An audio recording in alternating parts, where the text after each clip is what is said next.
বিরোধী দলকে দমনের মাধ্যমে সরকার গণতন্ত্রকে রক্তাক্ত করেছে বলে অভিযোগ করেছেন বিএনপি স্থায়ী কমিটির সদস্য তরিকুল ইসলাম।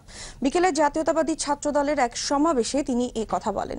দুর্বার আন্দোলনের মাধ্যমে এই সরকারকে বিদায় করা হবে বলেও মন্তব্য করেন তিনি। সাইদুল ইসলামের রিপোর্ট। বিএনপির ভারপ্রাপ্ত মহাসচিব মির্জা ফখরুল ইসলাম আলমগীর সহ আটক নেতাকর্মীদের মুক্তির দাবিতে জাতীয়তাবাদী ছাত্রদলের সমাবেশে তরিকুল বলেন, সরকার বিরোধী দলকে দমানোর মাধ্যমে গণতন্ত্রকে রক্তাক্ত করেছে। আজকে নৌকার মাস্তুল ডুবে গেছে, দেখা যাচ্ছে মাস্তুল ডুবুডুবু করছে, এরপরে নৌকা ডুবে যাবে সেদিন সামনে আসছে। এই জনগণের ভাষা আমাদের বুঝতে পারছে না। কোন স্বৈরাচার কখনো জনগণের ভাষা বোঝে না, তাই তারা যত বেশি জনবিচ্ছিন্ন হয়, জনগণ থেকে দূরে চলে যায়, ততই অত্যাচার করে। সেই জন্য আমাদের মস্তিষ্ককে গ্রেপ্তার করেছে। বিএনপি যুদ্ধাপরাধের বিচারের বিরুদ্ধে নয় উল্লেখ করে তিনি আরো বলেন, তবে সে বিচার হতে হবে নিরপেক্ষ ও স্বচ্ছ।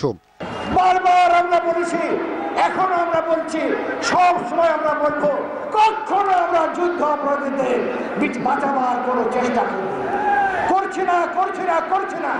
আমরা মুক্তিযোদ্ধা শহীদ রাষ্ট্রপতি জনগণ, তার দল বিএনপি মুক্তিযোদ্ধাদের দল, আমরা অবশ্যই যুদ্ধ অপরাধের বিচার চাই, কিন্তু সে বিচার আন্তর্জাতিক মানদণ্ডে হতে হবে, সে বিচার স্বচ্ছ হতে হবে।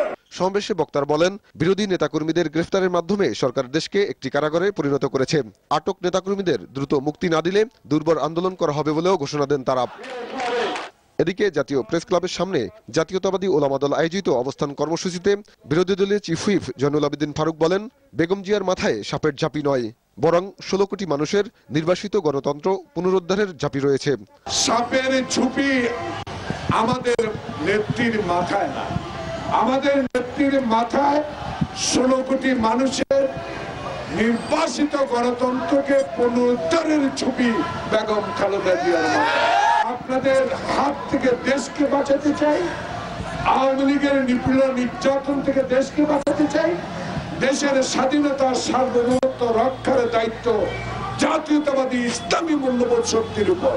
সংসদ নির্বাচনের আগে উপজেলা নির্বাচন না করতে নির্বাচন কমিশনের প্রতি আহ্বান জানান বিরোধী দলীয় চিফ হুইপ।